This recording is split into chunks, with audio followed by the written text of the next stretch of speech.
Are we filming? Yes, we are. So, welcome to podcast number 9. Thank you for joining me. I want to start with talking about the podcast itself before getting rolling, as it were. Slight change to the format, which hopefully will find favour with you, whether you're watching or listening. And that is the key phrase, because for some time, in my own experience of listening to podcasts as well as watching them, and also one of my subscribers has also asked me about this. There's clearly some people that like to listen to this podcast rather than watch it, and I'm very much the same. I listen to podcasts on YouTube, and what I do is I just have it in my pocket. If I'm going to the shops, I sometimes wear not these headphones, but some Bluetooth headphones. And I'm in my own little world. I'm not driving or cycling when I'm walking, that is. But one of the there's two types. Okay. Let me talk about the cart and the horse, or the stable block, or the race course. I don't know, but I'm just trying to not overcomplicate it. But I started a podcast back in 2012, so 11 years ago, when podcasts weren't really a thing. And I started with a mate who pulled out. He wasn't that interested in the podcast, unfortunately. But I wish that I had carried on. But that was a traditional audio podcast. But as we know, recently, you can listen to an audio podcast, but you can also watch the same podcast on YouTube. Now, those podcasts that are effectively an audio podcast, but you can also watch it, are different to visual podcasts such as this one, which are not recorded with just the audio. Although one of my viewers is just doing that, and I won't explain how he's doing it, but basically he uses software called Audacity and converts the sound of this visual YouTube podcast into an MP3 file, which he can then play as an audio file, maybe when he's driving to the airport, who knows. Which is all well and good, but one of the problems with doing a YouTube podcast as the priority, if you like, is that you're tempted to use visual cues. So if I did this and showed you my Frankenfax, which is subject to a video soon, you will have seen it. But if you were just listening to this, you would wonder what I'm going on. Frankenfax. What's that? Oh yes, I remember. Neil has actually put a sneak preview of an image on social media and the community page of this YouTube channel. Well, let's go and have a look at that, and I remember now. But the thing is, it's no good me giving lots of visual cues in a podcast, which some people may just be listening to. They may have a visual impairment, or they may prefer simply to want to listen to the stuff I'm talking about. And that's the point, isn't it? The main thing is, what I'm talking about. It's not about me or what shirt I'm wearing and or has Neil shaved since the last podcast. That's supplementary to the main thing. The main thing is what I'm talking about. So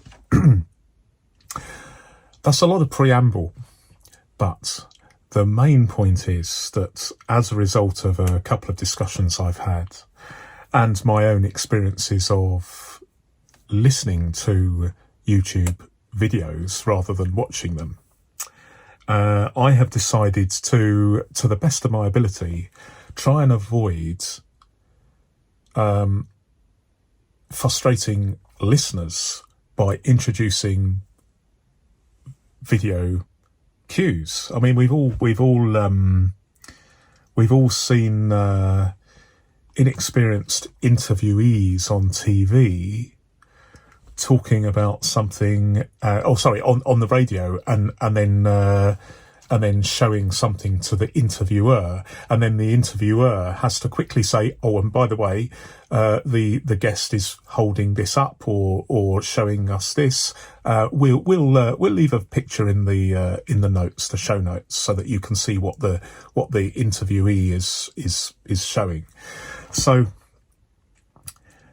what I'm going to do is I'm going to try and imagine that I'm recording an audio podcast, which you can see me talking about it or just listen to me if that's what you prefer. And there's various ways you can do that. Or you can, you can just turn your phone the other way. I quite actually do that. When I'm going to bed and I'm listening to, I'm watching a video that I'm just listening to, like a late night discussion. I will turn my phone upside down so that the light does not interfere with my sleep pattern. So effectively, I am definitely listening to it. I could potentially do that in the car, but when I'm driving, I don't like to listen to anything unless it's a very, very quiet motorway. I certainly don't like listening to anything when I'm in town, because I want to just hear what's going on around me. I don't want to get involved in a protracted listen, because you get into you're using some of your cognitive ability, if you like, to just focus. And sometimes people, you can see them and they're listening and they're driving and they got 1,000 yard stare. Simply, and for those listening, I'm now doing the 1,000 yards stare and pretending to drive. But basically, it's a long-winded way to say there's more than one way of achieving that. Or indeed, you can just subscribe to YouTube Premium, which allows you to do other things on your phone while you've still got the audio feed of the YouTube video you are watching, which is useful. A little bit expensive, in my opinion, but it's doable. If you've got the money, it's a fantastic thing. I did a free trial, a 30-day free trial. I didn't extend it because here in the UK, it's I think it's gone up. It's gone up to £15.99, and keep the change, my good man. So it's a lot of cash, but for some people, that's small change, small beer, as they say in the UK. So I'm going to go on henceforth trying to remind myself, people are listening to this. And so if I am talking about something, I have to talk about it in a descriptive way. I can't and this is what I've made, because people that listening will not have noticed, will not be able to see what I've just held up to show those people that are watch. So the other thing I'm going to do is, I really like talking about stuff on either social media that's filofax related or paper-based productivity related, or indeed direct questions that have been asked of me on my channel or social media or Instagram or Threads. I mean, it's just it's hard to keep up on it, so I can't answer every single question or respond to every comment, but I really do like doing this. And so what I'm going to do from now on is I'm going to get straight into what I call Q&A, or it's probably more appropriately described as CNR, comment and response. So I'm going to do a series of those, time permitting, but there's not too much of an emphasis on time, because hey, this is a long form discussion format in one take, unless of course a fire engine drives past, or as what happened a few days ago, there was a what they call a disturbance in the street, and I had to abandon what I was doing because it was just so intrusive. It was so loud that even though I am in a sort of I'm in my spare room and it is soundproofed in an amateurish sort of way, but and the reason I do that is because I live very near a main railway line in the UK, and so without the insulation, you would hear trains go past, which would be okay if I'm digressing here, but if I was talking about trains, then that would be fantastic. That would be de rigueur, wouldn't it? If you have a podcast about trains, have it with trains going past, but not if we're talking about filofaxes and paper-based productivity. So I'm going to crack on with Q&A or CNR, and then there'll be some points at the end which might be interesting or not. I'm going to talk about what's going to come up. I might do a plug now and again, who knows? And of course, the most important thing is to thank you for watching. So, without further ado, let's crack on with CNA. CNA, Q&A, CNR. Okay, for those of you that are listening, I'm actually I feel like a Philistine, because I am actually using for my notes in this particular podcast a moleskin of all things, simply because, let me describe my moleskin to you, because I love modifying things. This is a very old set of moleskin boards, so it's a moleskin that I basically use for scribbled notes, and I am describing a series of A5 pieces of old paper, which I am using and reusing again, clamped with a massive bulldog clip to the backboard of the moleskin. And then I've got the cover and I've got the elastic bands, so everybody knows what a moleskin or moleskina looks like. And so that is what I'm using to basically have some bullet points, particularly for the Q&A in this session. So first one. Okay. Right. So this viewer is saying, and I'm talking about a video where I was talking about my ultra minimalist filofax based EDC. EDC stands for everyday carry. And this chap says, brilliant use of the Rhodia. What he's talking about is the use of Rhodia plasticated card. Now, I'm trying very hard not to show you this, because I've spent 10 minutes talking about why I'm not going to do that. But basically, so this is a good test for me. So I use a lot of Rhodia paper, and I use a lot of Rhodia writing pads, and also the web notebooks, which are very, very much identical to Moleskine hardbound notebooks. And this plastic, these plasticated card covers, front and back, make they are very, very thin, very hard wearing, and when you punch the holes, if you compare the longevity of a filofax plastic dashboard and a Rhodia plasticated card dashboard, the Rhodias definitely last longer. And as far as having an A7 size EDC, it is the absolute perfect size in my Guildford Mini Slim EDC notebook. Absolutely perfect.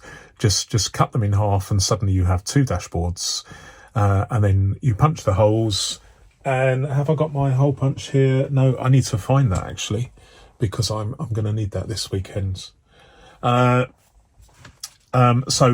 he's complimenting me on the use of Rhodia plasticated card covers as dashboards. And if you, I don't have a link in the description, but if you just want to try one out, they're very, very cheap. You can buy them anywhere. I know some people don't like Amazon on principle, but because I sell on Amazon, I can't really criticise Amazon, because they're providing me with a platform in order to sell and make money as an online retailer. So I can't knock it really. I support my high street as well with virtually all my food and stuff that cannot arrive and be posted through the letterbox. Okay. I've got down here filofax rings. Now this is a recurring topic of conversation. A quick look on social media will show you that at least some people, and we're not talking about percentages here, because we must remember that most people talk about problems on social media that they discovered, rather than report that they've had no trouble at all, and they just want to let everybody know that this filofax arrived and the rings were perfect. Well, that's not really what people do. But what people do is say, I have just taken delivery of my very expensive filofax Norfolk, and it looks fantastic, apart from the gappy rings or misaligned rings. And it's taken quite a few people recently by surprise on social media. And they are reassured by many of us that the customer service provided by filofax is actually very, very good. If you do have a problem with that, then they'll sort it out, as I believe. They will sort it out, no problem at all. Now, is this problem with rings a recurring problem? Well, at least there's a small amount of recurring problem, as we know. If you are a regular on this channel or social media, or there's one or two really, really good blogs about filofaxes and other binders, the main one being Filofaxy, which I have a link in the description. This is a recurring problem. But to be honest, it doesn't really matter whether, I mean, you could say the same thing about any product, couldn't you? Because you're bound to have a regular drip feed through a social media channel in particular of people that have had problems. And the most likely cause of any problem with the filofax is the rings. And it may be because at the factory gate, they people under pressure, and they get a filofax, and I'm just holding a filofax in my hands, but I am describing the fact, I'm trying very hard here, I'm describing the fact that I am holding a filofax in my hands, and I am opening it, and I'm looking at the rings, and on my face I have a face that represents an element of calm, because I can see that even though the last time I looked at this binder, the rings were in perfect alignment, I can now reassure myself that just checking it again 5 minutes later, the rings are still in perfect alignment. So someone at the factory may have forgotten to do that. They may completely inadvertently have put that expensive binder in a box without noticing that one or two of the rings were in misalignment, because I'm sure they wouldn't do that in any way. They would they'd press a button or put their hand up and say whatever they say in the language that they use, that they draw their supervisor's attention to the fact that this one of many thousands of binders that they've assembled that week, just purely by coincidence, has misaligned rings or the gaps, and then they go, no problem, let's remove that from the production line and put it to one side, because obviously customer satisfaction, particularly with a binder, is very important. Very, very important. Now, I am saying these things tongue-in-cheek a little bit, so I will have no doubt raised a smile, but filofax, just like any other company, will occasionally have problems with rings, particularly since they don't actually manufacture these rings. They buy them from a contractor. It might be any number of manufacturers of rings. We've all heard of Krauss rings made in Germany, where they are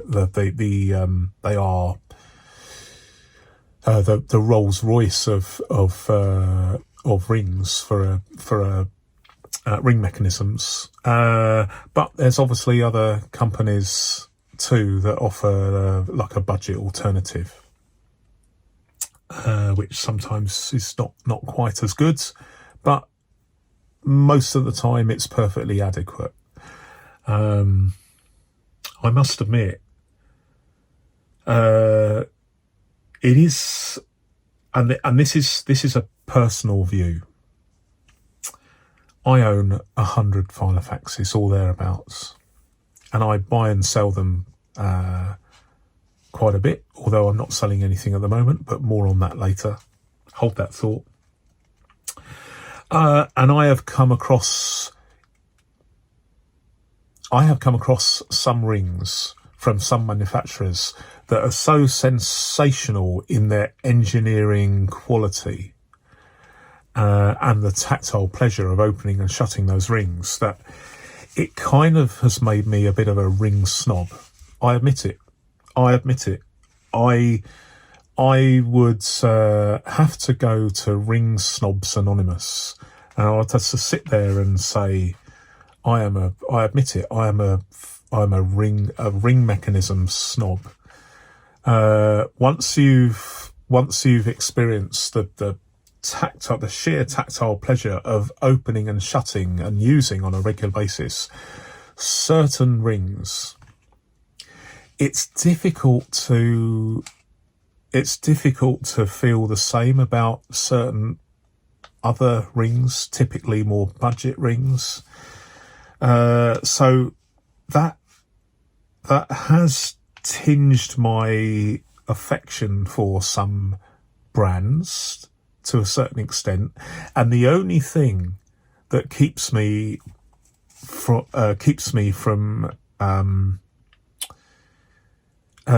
not liking those brands so much is the fact that I am very much, as people know, I am very much into the utilitarian nature of the binder.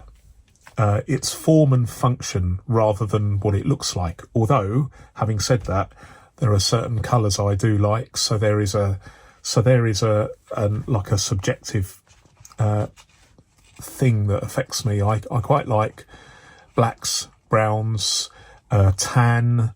I quite like green. This isn't really my colour, but I do like this the green of this Amiga. And I do like the fact that the sun damage has occurred in such a way that it just looks lived in, and I like that. I really do like that. It has a certain patina, and I particularly with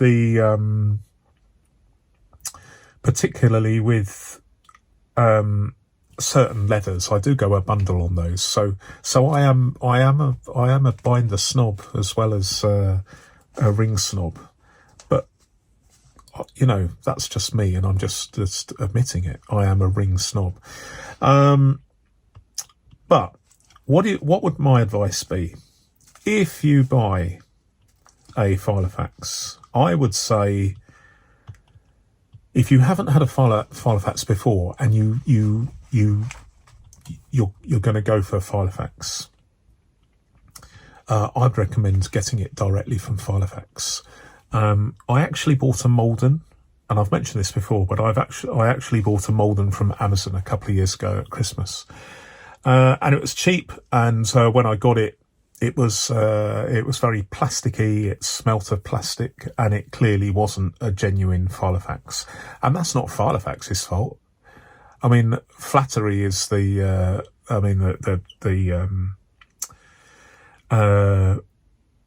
you know, if you get a premium band like Filofax, and these things are fairly easy to make in the Far East, then you're going to get, shall we say, I wouldn't say fakes, I'd say replicas.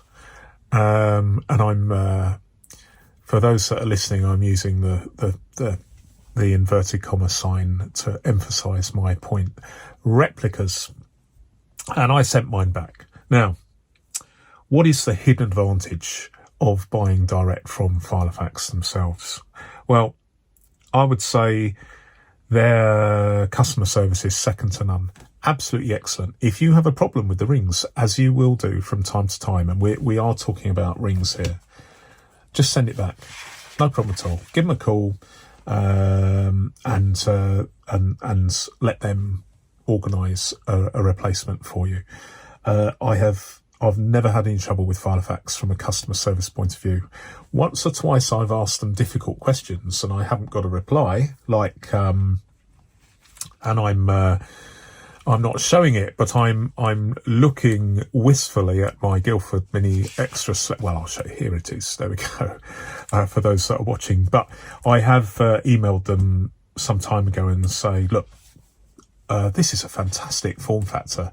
Have you ever considered reintroducing it into your range? And I didn't get a reply, but I can perhaps forgive them for that. But under normal circumstances, I would say if you've got a genuine problem with your Filofax that you've just received, the general consensus out there is the fact that you're in good hands. They provide excellent service to make good any problem you're having.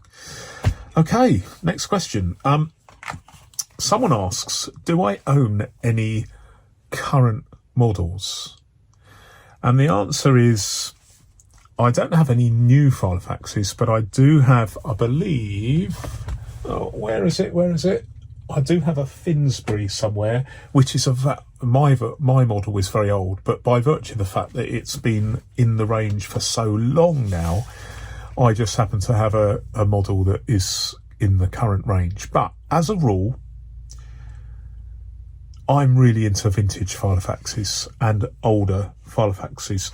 And when I mean vintage, the definition of vintage is a little bit vague, but my interpretation is anything made back in England before about 1993.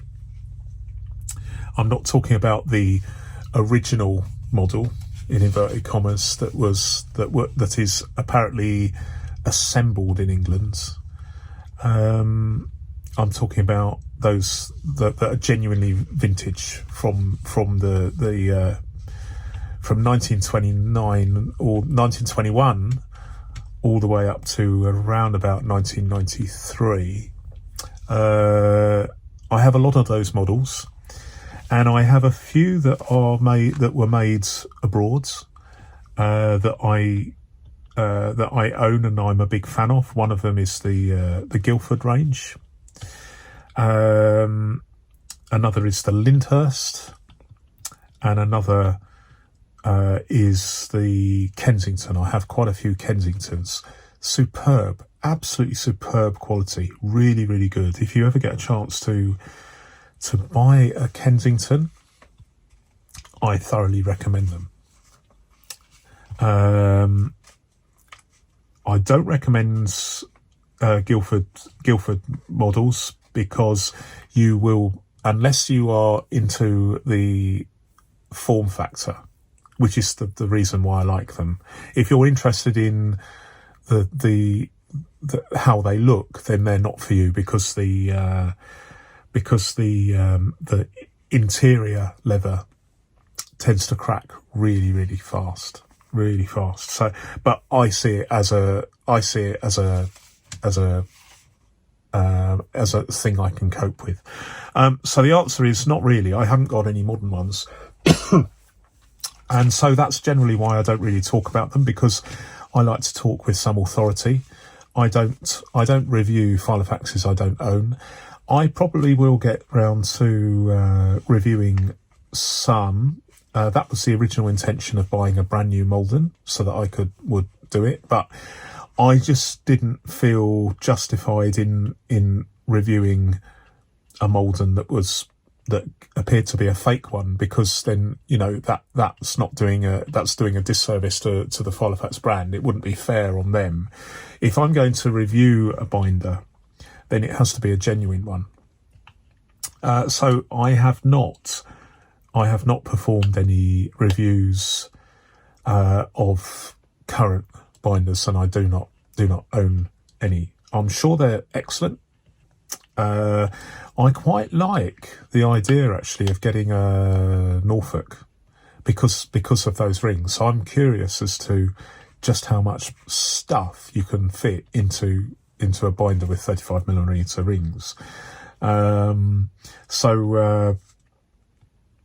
If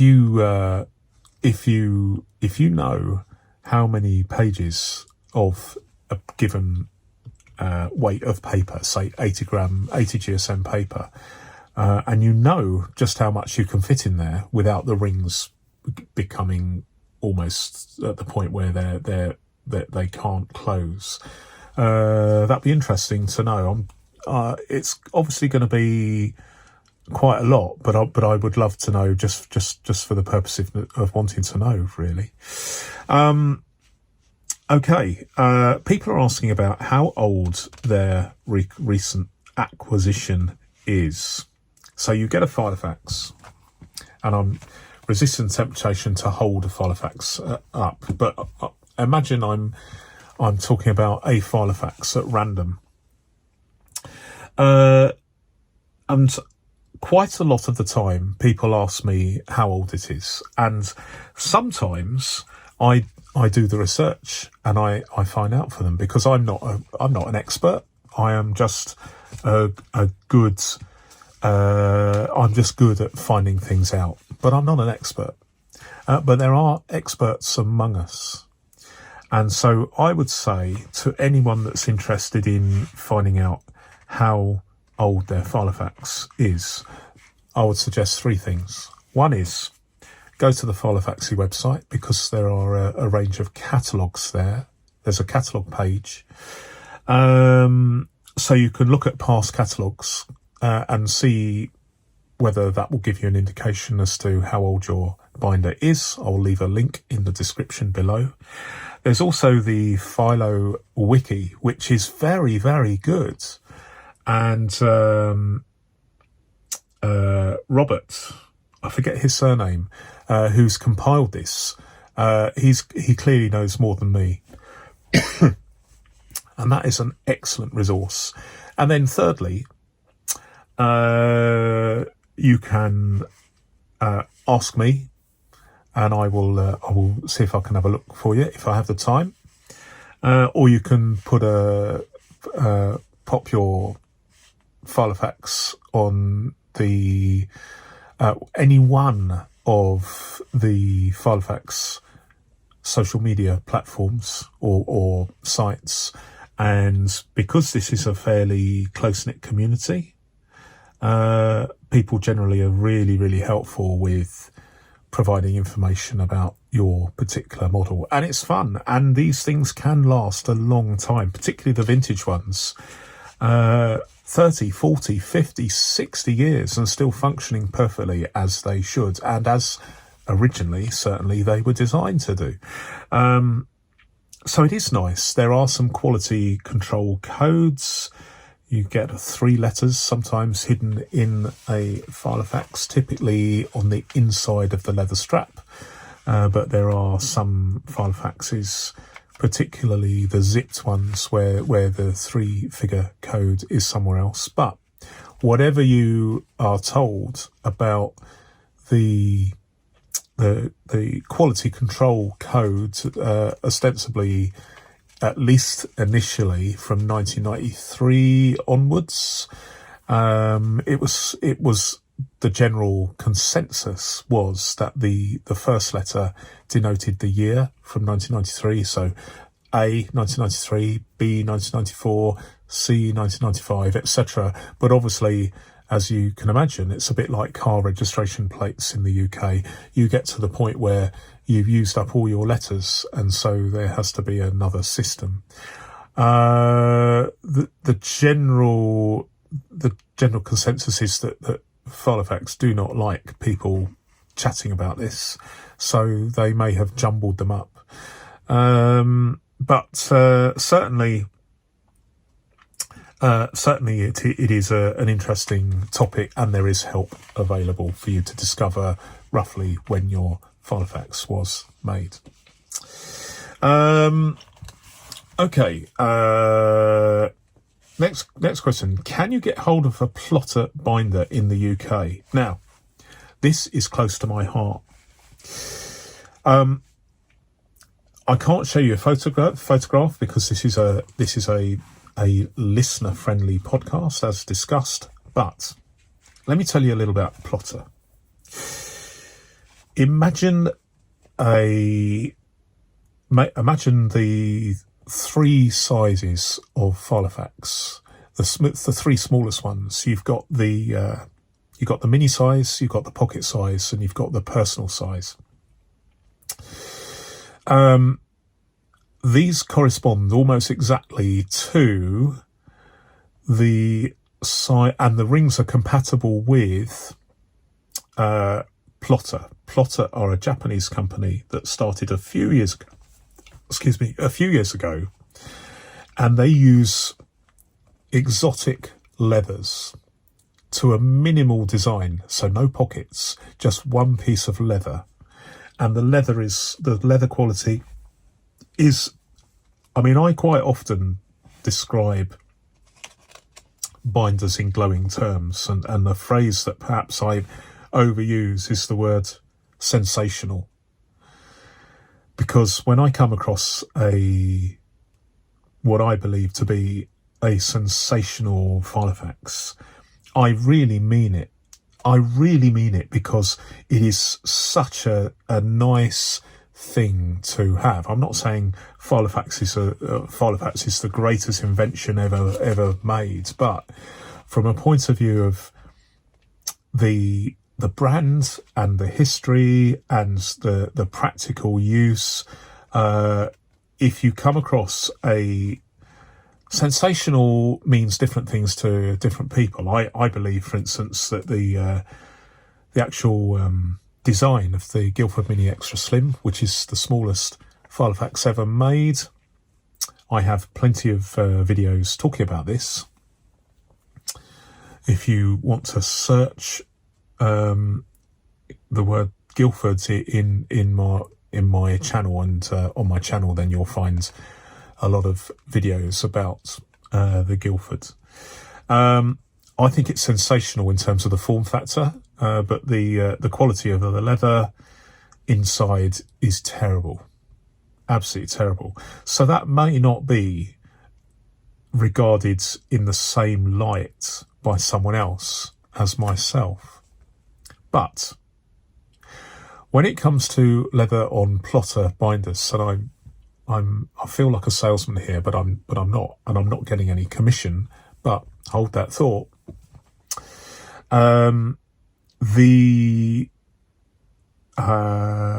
plotter brands use leather that is simply beyond sensational. I would say probably the best leather I've ever seen, and this is coming from someone who actually owns a vintage Omega, where the leather is just hitherto it has the best leather and the best construction of any traditional binder. And this is not a criticism of filofax, because filofax started out making binders that were very utilitarian and functional, and then in the 80s they used exotic leathers, as we know, like lizard skin and various, even reindeer skin. But this, in my opinion, it trumps every filofax binder that I own. However, a plotter binder would trump this. If you are okay with just effectively a simple, very minimalist binder where there are no pockets, it's just one piece of leather folded over with a set of rings, and that is it. No pen loop, or certainly not on the leather. You can get an insert that has a pen loop attached to it. No securing strap, although you can get an insert that has a rubber bands, elastic bands on the actual card insert, so that you can secure the binder in the same way that you might want to secure a Moleskine. But from a minimalist point of view, the leather is just out of this world. And I'm planning to get one, and I'm planning to review it. However, I had a problem, and this person who's asked me this has the same problem. Can you get hold of a plotter binder in the UK? Well, there are two sources of plotter binders at the moment, and one is Plotter Japan and the other is Plotter USA. And there's a tiny little midge that we've got a few midges in the UK at the moment. There's a midge floating around my studio. I'm keeping an eye on it because midges love me. I've got the sort of pheromones that means I get bitten easily by mosquitoes if I'm out in Scotland, for instance. The midges, they just eat me alive. Anyway, back to plotter. So I've put the feelers out, and there is another YouTuber who drew my attention to the fact that there's a shop in Chicago, of all places, that is willing to sell and ship plotter binders to the UK. So the best thing I can do is I will put the link to the shop in the description. But what I'll also do is put the link so that if you can use this link, because the other YouTuber can then get the commission, which I think is fair for drawing my attention to it. So if you use their link, as with all these affiliate schemes, it doesn't cost you anything, but it's a way of saying thank you for the person that put me onto it. So I'm sure she'll be delighted if you buy one, and I'll be delighted if you use her link. So next question. Okay. Where are we? Okay. Let me cross that off, because that should be in a later point. Okay. How far ahead does your diary stretch? Well, this is a real issue for everybody, isn't it? Especially when you have limited space in your binder. Particularly if you are the sort of person who wants everything in one place. I mean, it's okay if you have 35mm rings Norfolk, for instance, but just how much of that space are you going to allocate for your diary if you've got a lot of other stuff in your binder as well, plus all the dividers, tabs, who knows? But as far as I'm concerned, while I have more than one diary, I am a big fan, certainly at home, of having one item on one page, so that on any given day I might have half a dozen pages pertaining to that one day, and other days have nothing at all, and be able to use that diary on the basis that if there is no 17th of August, that is indicative of the fact that I don't have anything really going on that day. But that can be difficult to look at and assess at a glance.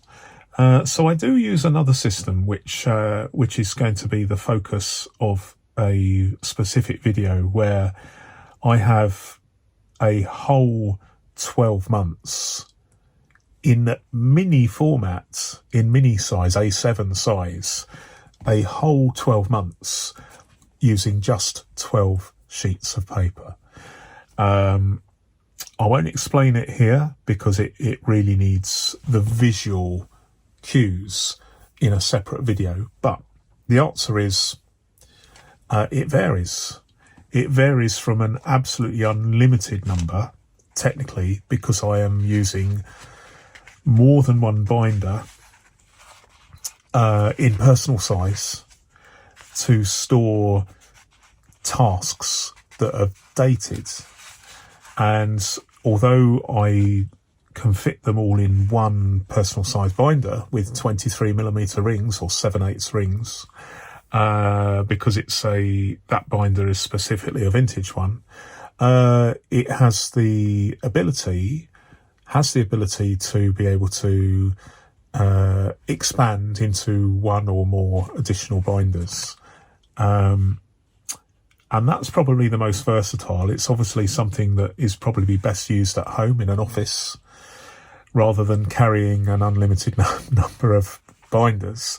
But I'm a big fan of personal size for a diary, but my 12 sheet at a glance diary, which is very hard to describe, but quite informative and very easy to see at a glance, and fits in my everyday carry, which, as people will know if they've seen my videos recently, is a Guildford Mini Extra Slim. And I am trialling an at-a-glance 12 sheet. I call it the 12 sheet diary. I mean, I'm trying different things. So just I just want to be clear about this. I am always experimenting, always trying to push the boundary of paper-based productivity. I'm always having more than one system on the go, especially diaries, which does mean a little bit of effort, because I am sometimes adding the same thing to more than one diary system. But for the purposes of experimentation, I can justify that. And of course, the other thing is I am, this is a channel about filofaxes, other binders and paper-based productivity. If I just said, right, this is my system, and this is how I'm doing it, and I've been doing it for years, and I'm unlikely to change. Well, very, very quickly, people would get bored because they want to see what I'm doing. If it's a car channel, then you don't want someone talking about their Mark II Ford Escort. They all the time. They want to see that person trying different cars every week. So I am essentially like, no, it's a bit over the top, but I was going to say the Top Gear of the filofax world, but I'm not. I'm not, and that's going to generate some some ribald comments about, am I the Jeremy Clarkson of the filofax world? But so no, scrub that. Shall I delete it? No. I'll leave it in. But we are where we are. We are where we are.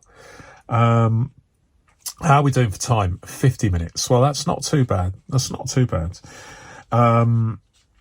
Okay. Someone asks, your dual digital analog methodology. Can you tell me more? What is your procedure exactly? Well, I mean, it's varying. It is varying simply because I'm just going to blow my nose. There we go. Simply because I am replicating some of my effort in the interests of science. So I don't really have a methodology other than this. I will initially jot something down in a to-do list. Now, for those that are viewing, here is my current to-do list, which is a Guildford Mini Extra Slim. I'm actually using both my Guildford Mini Extra Slims at the moment for different purposes, but I'm using one of my Guildford Mini Extra Slims purely as a to-do list because it is so, I carry it all the time, and so it's easy to jot down something, and then from that I then transpose that that diary entry, if it's a diary entry, to first of all my Apple Calendar. Other digital calendars are available, of course, typically the Google Calendar, but mine is the Apple Calendar. And then I also transpose that written entry into one or more, in my case, 3 or 4 different diary systems that are paper-based. And then I can cross off once I've done that, then I cross off the item in the to-do list. So doing it that way means that I can be sure that I've added to all the systems before I cross it off my to-do list. Whereas if I started doing it in any other way, say, well, let me add it to my Apple Calendar first, and then I can do it. I may not have access to my Apple Calendar right that moment, or one of my diary systems, I may not have access to it at that particular moment. If I'm out, I don't have all my diary systems with me. It's as far as the methodology goes. I think for me, the key, and although I'm testing different things, that the essential fundamental procedure is the humble to-do list, so that whatever it is, including diary entries, things you have to add to your diary, your schedule, the first port of call is to add it to the to-do list, and then at your next available opportunity, disseminate that to all your other systems, which sounds a bit complicated, but that's only because I am effectively road testing different systems for the purposes of my personal interest, because I am a paper-based productivity nerd, but also because it's interesting for other people to learn from my trials, tribulations, mistakes, and enterprise. So there we go. How many filofaxes do I have? I've got too many to count, but it's not enough. This is my philosophy, and it can be summed up in just one sentence. You cannot have too many filofaxes. That's all I can say. I've got about 100. It varies from time to time because one of the things I do, and I've mentioned this before, I will seek out a particular binder so that I can review it. And then once I've reviewed it, I can sell it. Sometimes I make a loss on that transaction. Sometimes I make a profit, but it generally balances out. One of the things that I think works, if you like, is, I mean, I go a bundle on how I pack filofaxes. So when someone buys a filofax from me, if you look at, go to my channel as I speak. I don't have any filofaxes online, but click the link underneath in the description. Go to my channel, have a look at my feedback, and see what you think. When people talk in their feedback about how I pack things, that's basically how I pack things. Whereas, as we know, sometimes you can buy, when you look at my mail times, I think I've bought in the last 12 months 27 filofaxes. When I buy one, quite often it comes in a padded envelope, and if that's trodden on in the back of the van, the back of the lorry, or the truck, can easily damage the rings. So there is a risk. There is not an insurmountable risk, because if they break, you can return them to the seller and say it's packaging was inadequate. Sorry about that, but and they give you your money back. I think that's happened 3 or 4 times this year. So it does happen. But there is that disappointment, isn't there? There's that disappointment that if you buy a filofax that you've been psyching yourself up to receive, you arrive, and there's that thought, is it going to, I don't like this, but it is inevitable. Imagine when you buy a product, and instead of getting the product and then knowing with reasonable confidence that the product will be intact, there quite often is that sense of uncertainty as you unpack it, when you can clearly feel the rings through the very, very thin packaging, and you think, has this been trodden on, or indeed has the item been described properly? Are there any nasty surprises? Will it smell of dogs or cigarette smell? There's a lot of uncertainties, especially with a leather product, especially with a binder and its rings being sent through the mail with minimal packaging and protection. So, obviously I'm biased, but I would recommend, if you see a filofax that's a little bit more, but the packaging is going to be really good, then when you consider the cost in terms of time and the inconvenience of taking a chance and getting a cheaper one, and then finding you've got to return it, and then spend time looking for another one, in the grand scheme of things, if you're paying a few pounds for that peace of mind, then I personally would pay the extra.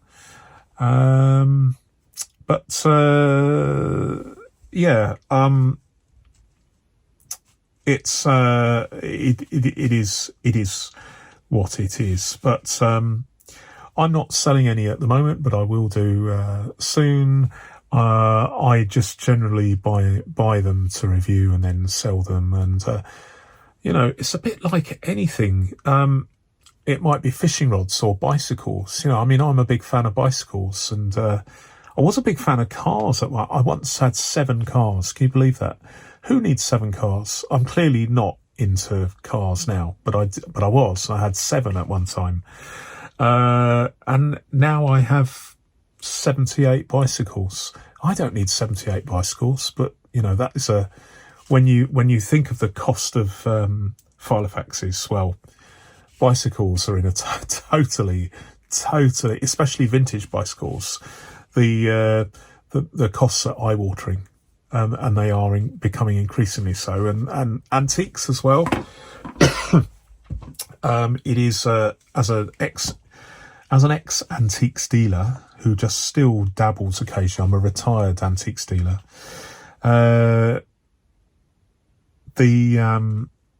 When I look back, I think, what was I thinking? I'm always one of these people that collects things, and it is the same with filofaxes, and I get a lot of pleasure from owning these things, these binders, but also I get a lot of pleasure from the feedback I receive from customers that are very, very satisfied with the service that I provided.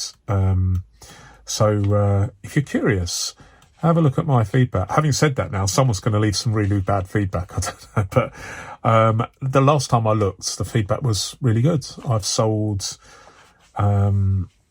thousands of items, and at least as I record this in late July 2023, I haven't had a single negative in several thousand. So that gives an indication, I think. I mean, I'm trying not to plug myself, but it is a plug in a way. If you do buy a filofax from me at some point, please be assured that I pack items, I describe things and pack things in the manner that I would expect if I was a buyer myself. So I like doing that. Anyway, that's enough about me and my filofaxes. This person asks, a travel fax versus a Midori passport. Now, the Midori company has changed. They're no longer the Midori. They're the Travelers something or other. Forgive me. These are passport-sized leather binders where instead of a ring binder, they have some strips of elastic or cord that hold a series of 3 or more books effectively held within the leather cover to effectively make a book with replaceable mini books within them.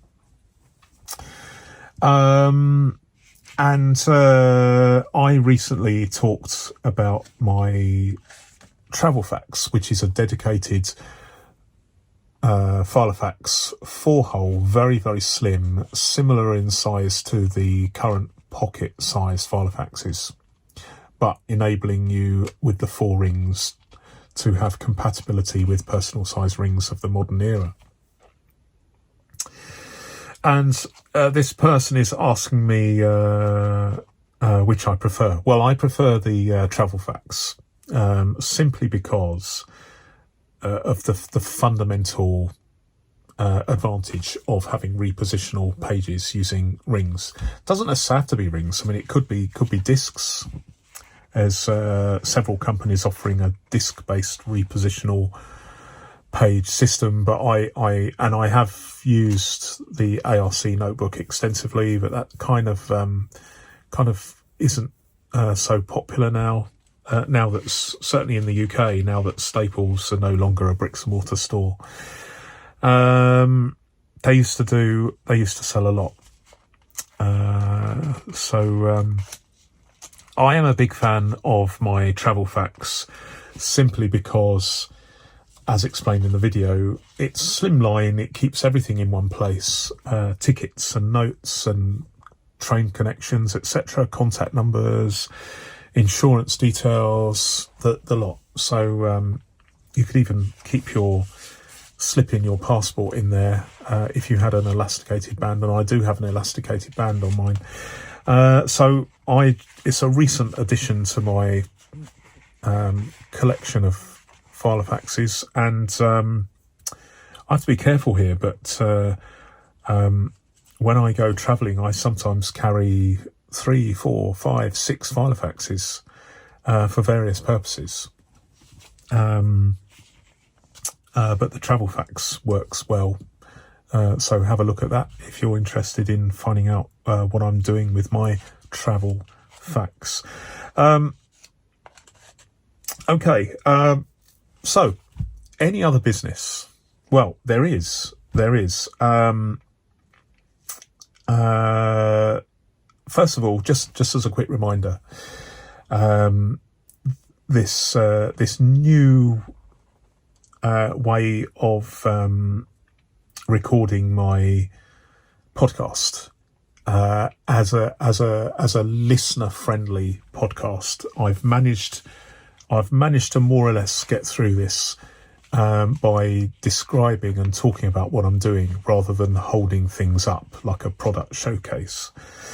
And so I'm so as far as this podcast is concerned, this new format, if you have any comments about that, please let me know. And what I would like you to do, if you can, is first of all tell me what your opinions are about having a video podcast where you can see me talking, but I am trying to make it user-friendly for people that are listening to it or indeed are visually impaired in some way. So let me know about that. Let me know what you think. And also the new format where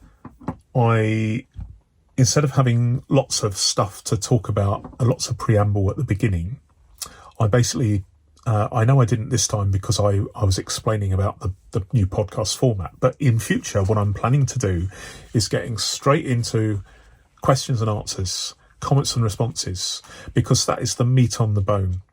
And I want people to be able to, because time is money for a lot of people, time is precious. I am going to try and be more specific with and get into the meat on the bone, which is the Q&As, the question and answers, and the comments and responses, and then put everything else at the end of the filofax. I call it the any other business, as it were. So what is coming up? What are the videos coming up? Okay, well, I'm going to have some reviews coming up over the next maybe 2 or 3 weeks. Quite a lot, actually. Quite a lot, because I've got I've got several dozen filofaxes that I haven't reviewed, and what I'm hoping to do is review them, and then I can put them back in the market so other people can use them. So so there will be some reviews. And as far as this thing about putting them back on the market, I just want to remind people about this. If you're interested in this, I mean, I am a seller, a buyer and seller of filofaxes, and I make profit, and that is what I do. You know, I am a buyer and seller of things, whether that was cars when I was young, or bicycles. I was a bicycle retailer. I was a car dealer. I bought and sold. I mean, I've been buying and selling at auctions since I was a teenager, and now I'm in my 60s. Jewelry, watches, garden tool, vintage garden tools. I've been a bookseller. I used to sell vintage maps, 17th, 18th, 19th century maps. So I have this. I have done a few things in my life. I've been a technical author and a computer programmer, and a few other things. But most of my life, I've been buying and selling stuff. But I don't sell so much stuff these days. But when I do sell things, people are people are a little shocked. They'll see something I've got on eBay, and I've sold thousands of things on eBay, and they'll go, "What? That's a lot of money. How can this guy possibly sell it for this much?" But essentially, what I do when I list an item, I start at a high price, and then every week, typically on a Saturday, I drop it by typically 5%. It might be a round number, but typically I drop it by about 5% every weekend, and that will go. I might start a filofax. Let's take a round number, £100, but it will go down and down and down all the way to £1 if necessary. And at some point between £100 and £1, there will be someone out there who buys it. And quite often when I do this, there'll be lots of watchers, all waiting. And every, say, Saturday, they get an alert on their phone or their laptop or their desktop saying, the price has gone down. And I never know when it's going to happen, but every time I've done this, I have achieved a sale. I've never yet had a filofax or other binder drop all the way to £1, because there are so many people watching. So I think it's a fairly democratic thing. I do know that some of my competitors are they will buy a filofax and then relist it at quite a considerable margin, and you just see that it's sitting there and sitting there and sitting there for month after month. Well, I don't do that, because I think it's. I mean, they're entitled to do it, but it's not a strategy to which I subscribe. I think that you have to be prepared to drop your price, and then drop your price again and again and again, and keep going until a buyer is found. Because I remember seeing selling antiques is something that we see on TV, certainly here in the UK a lot. At the last count, my daughter was saying that there are 72 different TV programs about selling things. And I'll just give you this anecdote, because we are in a podcast, so time is not a specific particular issue with a podcast. Especially if you're listening to it doing the dishes or doing the housework or something, or driving on a train. So there's this program, and I have fond affection with a program called Celebrity Antiques Road Trip, simply because as an antiques dealer, on one particular program, my stuff was in it, was featured, and on another episode, I did the photography for the store that was featured in the one of the stores that was featured in it. So I quite like it. I quite like watching these things. But I've lost my thread here. What was I talking about? Remind me what I've been talking about. Yes. So basically, the dealer, the premise is the dealer and a celebrity. They're in teams of two, and they go into a store, and what they're looking for in an antique shop is something that they can buy and then resell at the end of the program at a bricks and mortar auction.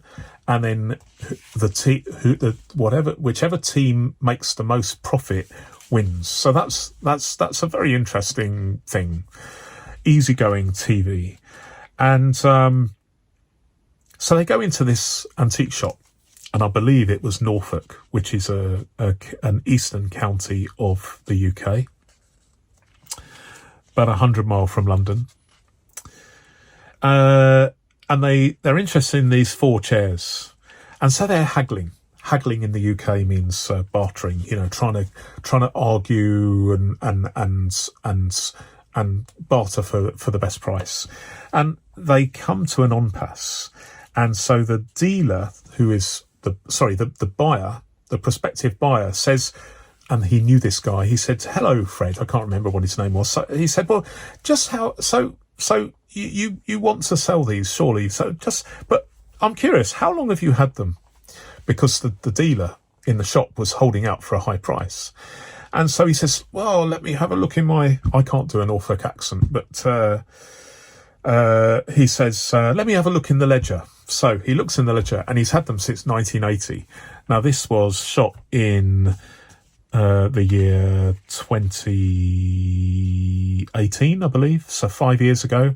Anyway, so this guy had these chairs in his store for nearly 40 years because he wouldn't drop the price in all that time. Like a spider waiting for a fly to land on the web, you're waiting to catch the unwary purchaser who doesn't know the value of those chairs. So I don't believe that that's a good way of doing things. So as far as I'm concerned, rather than list something for the price I think it's going to sell, I list the price for more than I think it's going to sell, with the proviso that I'm going to drop the price every week by, say, 5%. And sooner or later, there will be a point where the price I'm offering is the price that someone wants to pay.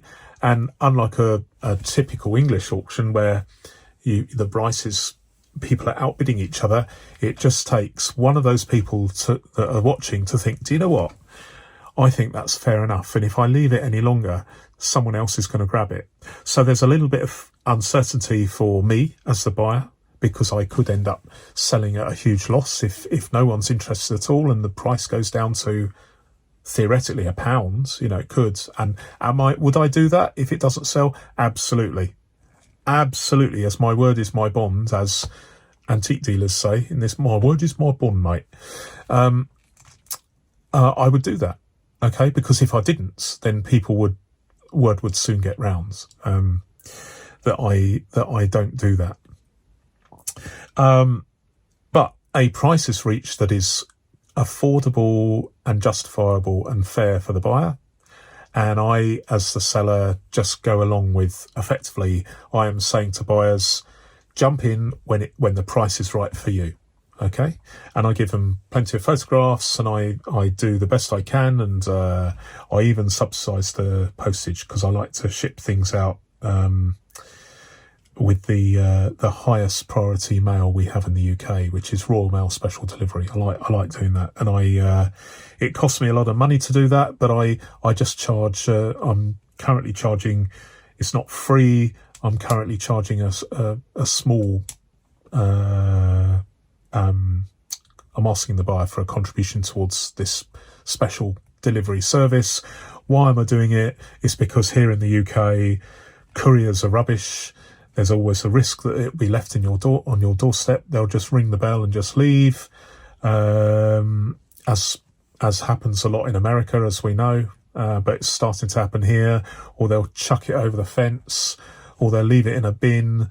Who knows? But with the Royal Mail Special Delivery, you get the very, very best delivery service. And if you're spending 20, 30, 40, 50, £100, £150 on a binder that you have invested your time to search for and make that decision to purchase, the last thing you want is for someone to ruin all that time you've already invested in your purchase decision, to ruin it because of a very poor delivery. So here I am banging on about poor delivery and couriers in the UK. I'm sure some of them are very, very good, but some of them are very, very bad with a capital B. So I'll be doing some reviews, and then I'll be doing some selling, or at least listing. I'll also be talking about the filofaxes I'm travelling with periodically, and I'm travelling with sometimes 4 or 5 or 6 for various reasons. But why am I travelling with so many filofaxes, so many binders at the moment? All will be revealed in a special travel video edition soon. I'll also be talking about my Frankenfax. And just a reminder, if you are watching this on video, it's this. And if you are listening, then you will see a picture of my Frankenfax on the community page of YouTube. And you'll also see a picture on my social media as well. So I will be having a special video about that. I am very excited about it because I've been working on how to achieve this on and off. It's not like I'm every waking hour, but the first Frankenfax I made was way back in 2012, and here we are 11 years later, and I think I've cracked it, but all will be revealed. And finally, taking notes at speed. I want to go through the methodology of what I'm doing. Right. Well, that's just about it. There's just one other thing, and I've left it at the end. So I will just say, because it's obviously optional, isn't it? I just want to plug my my eBay affiliate scheme. So for those of you that want to say goodbye now and aren't interested in my affiliate scheme, thank you very much. And until next time, goodbye. And if you're still here and you're curious about my affiliate scheme, let me just tell you what it is. So in the description below, I have I'm an approved eBay affiliate, and one of the ways I make money on YouTube is if you click that link and go to eBay, it will take you to my eBay page. At the moment, as I record this, I don't have any binders for sale, but if you watch this at some time in the future, you might. The link is there, and if you do end up buying something by clicking through on that link, I earn a small commission, a few pence in the pounds, but it's very, very welcome, and it doesn't cost you anything. Obviously, it doesn't cost you anything extra, but I end up with some money which I can use to do what I want. But one of the things I do is buy filofaxes, and it helps run